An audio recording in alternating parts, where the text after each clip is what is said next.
Welcome to Second Take, the show that focuses on the issues behind the news.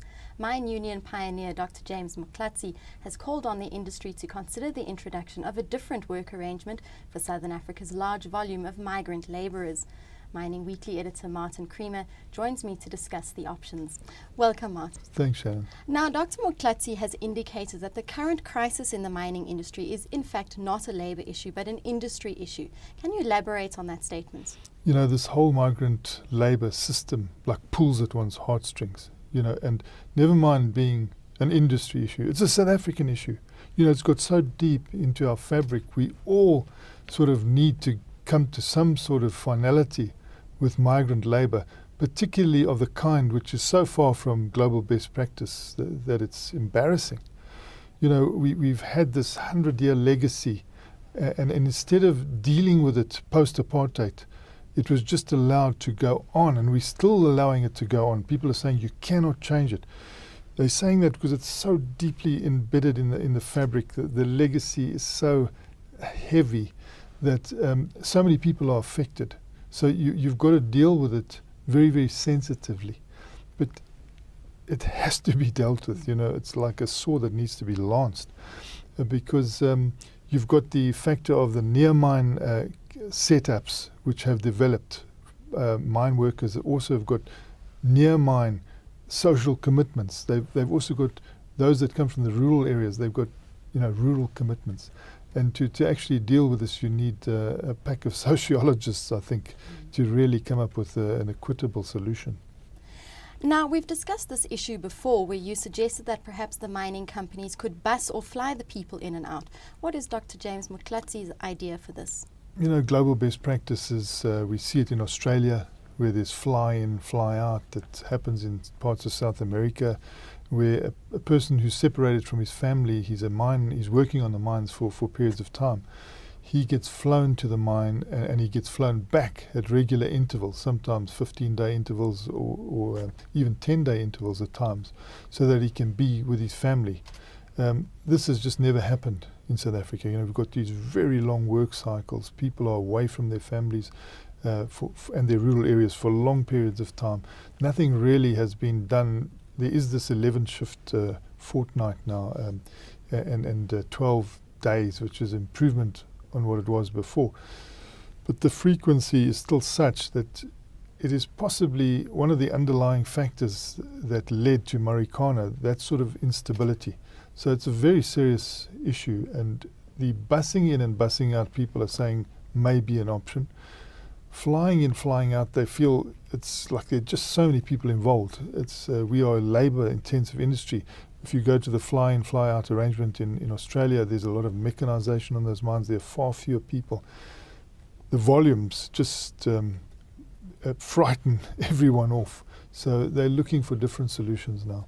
And he suggested then 4 months on, 2 months off. How could that work? He's going for this idea that you have a 4-month period where you work maybe 6 days a week, or you try and get continuous mining benefits through people being focused for like a 4-month period, but knowing that they will go home for 2 months.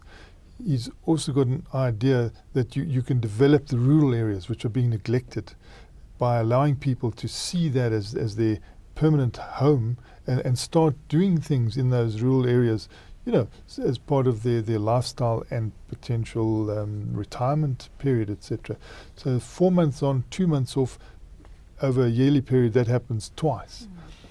And he's saying it'll be at the same cost. So it won't be an increased cost for the mine workers, but a lot of benefits in that you'll need a third more workers. So you're actually creating greater employment, particularly for people in rural areas who are reliant on these government grants. We know there are 14 million people now reliant on government grants, with like 4 million people supplying the money for that, which is just unsustainable. So he's saying there is a benefit there, and we can deal with the migrant labour system in a way that is more humane, and probably start, if it's going to be a problem, phasing it out, because there is a lot of emphasis now on people living closer to the mining operations, which he also worries about, because he's saying, mines have a finite horizon. If you build hundreds of thousands of houses to accommodate, what is going to become of those houses when the mines close, or whether there's a sharp downturn in the fortunes of mining because the commodities prices are down? It could have a shock wave right through those communities. But that's how we have been living in South Africa. We live through these cycles. We know that the compound system has been condemned. That's been now developed into the hostel system. That's also being condemned.